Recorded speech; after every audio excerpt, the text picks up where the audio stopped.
We had some accolades. Magic forward Paolo Banchero, the Rookie of the Year, and Jazz center Walker Kessler, and OKC forward Jalen Williams, the other two finalists for that award. They were all named to the NBA's All-Rookie First Team on Monday afternoon.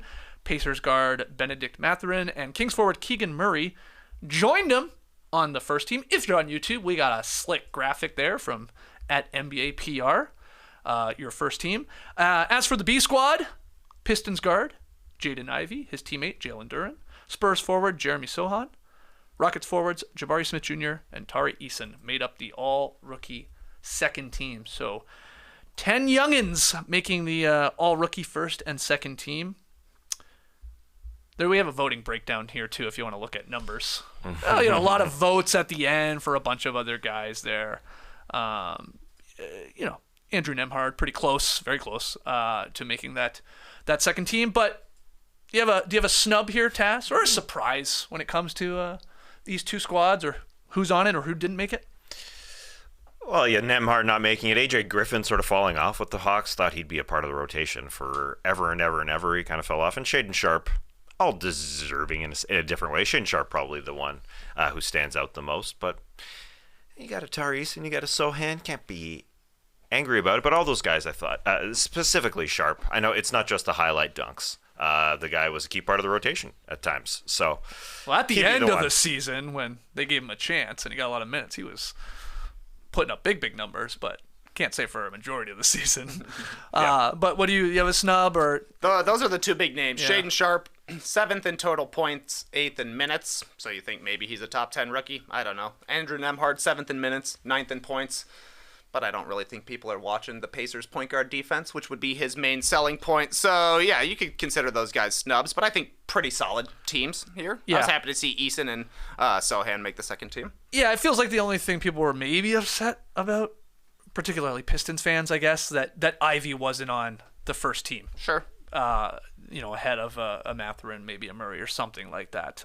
There was some upset Pistons fans about that, but you're right. When then you get into the second team, and it feels like there's like 8 or 9 guys that are, more than deserving to be on there, or at least in the running. And you saw the voting breakdown, and a lot of them getting some love. This was a fun question from Hollinger at The Athletic, I thought. Who do you think could take the biggest leap in the second season from this rookie crop here? Ivy's a great one, even though he had a really good season. As soon as he has Cade Cunningham playing beside him and he doesn't have as much ball handling responsibility, just somebody to take the load off and he can just be a scorer, I think he can be a really, really efficient fourth quarter scorer. Cade loves to give the ball up. He's a very willing guy, but he could take over in the fourth too. They're going to make a good combo one day. So even though he had a solid year, and I think him on the second team was totally fine. Mathurin was fantastic. Keegan Murray was fantastic. Those are two guys you'd probably bump him over. He has room to grow. He got better and better as the season went on. Now, is a part of that because the Pistons are like falling out of any sort of playoff picture, and he definitely got more opportunity. But I thought he got better. Yeah, and that's just great as a point guard too. Sort of learning the game, the speed of that once they're playing at the pro level. That's a good one. Ivy's a good pick. Do you have anyone else?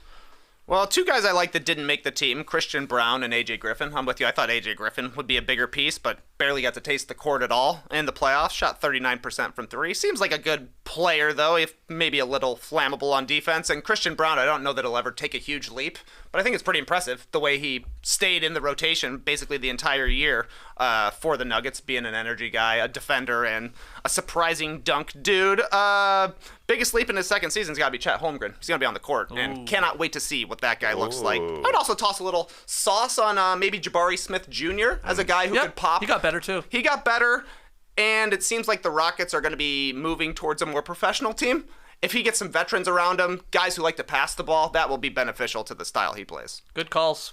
AJ Griffin, still only 19 years old here on the Hawks. Is he youngest dude in the draft? I think he might have been. Yeah. At least up there. I mean, he turns 20 in him late or August. Duren, right? They're both. Oh, Duren, I think is was the very, guy. very young. I think Duren was the guy. So Chet Holmgren can pull off the Ben Simmons, right?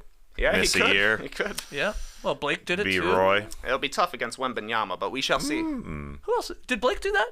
Right? Didn't play his rookie year? Yeah. He didn't, yeah. And then he won it, right? Yeah, I think so. Simmons versus Mitchell. That was a big one. Yeah.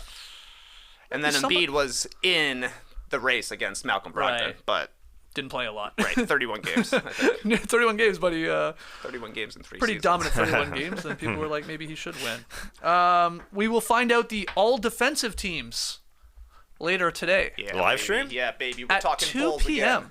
Sort of interesting they do these afternoon releases for these, like this week. It's just a little strange. I mean, I guess they don't even like. They don't think it's that big of a deal to do it on TNT, like pregame or whatever, halftime. Is all NBA gonna be a bigger deal, or they're doing it? It's too? 7 That p.m. one's at night. Okay. Yeah. Okay. That's better, I guess. That's better. But it makes these awards second-class awards. How about that? Definitely does. They are. They are. Yeah, it's like impossible to tell if they even get a trophy. I googled all rookie team trophy, and guess what? Rookie of the year, they get a trophy. But I don't know. I did find one Evan Mobley one, but I'm unsure if it's real. Wow. Who knows? I want to. They gotta get a trophy. They gotta get You get one for like something. player of the week, right? Yeah. They don't give you one for all rookie team. We need to talk to Victor Solomon and see what he's up to. Yeah. Hey man, can you whip together another vase? Can you have something in there? What do you get for player of the week? You get a trophy? I think you get like what we got when we won a synopsis. Like a award, little- you know? Like the It's clear. like a That's what you're talking about. paperweight, The kinda, clear. Yeah. Let's ship one of those out every week, huh? Two of them. Two of those out. Yeah.